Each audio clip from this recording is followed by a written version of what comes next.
Question 7 asks us to edit the program, okay, to search the list of animals to find the guess entered by player 2. And the player 2 has a score that starts at 0. If the guess by player 2 is found in the list, we will remove the animal from the list. We will increase the score for player 2 by 1. First, we need to search for the guess, right? After player 2 enters the guess, we need to search it in the list.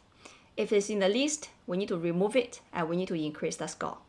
Okay, now go back to our code. Okay, I don't want to change this code, so I will copy.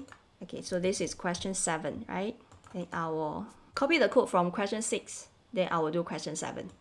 So the first part, the player 1 enter the animal names, we don't need to change anything. But once player 2 enter a guess, we need to check whether this is in the list. Okay, so how do we check if something is in the list? If P2 guess is in animal list, remember we need to remove it from the list and we need to increase the score for player 2. Okay, that means before this, I need to have a score for player 2.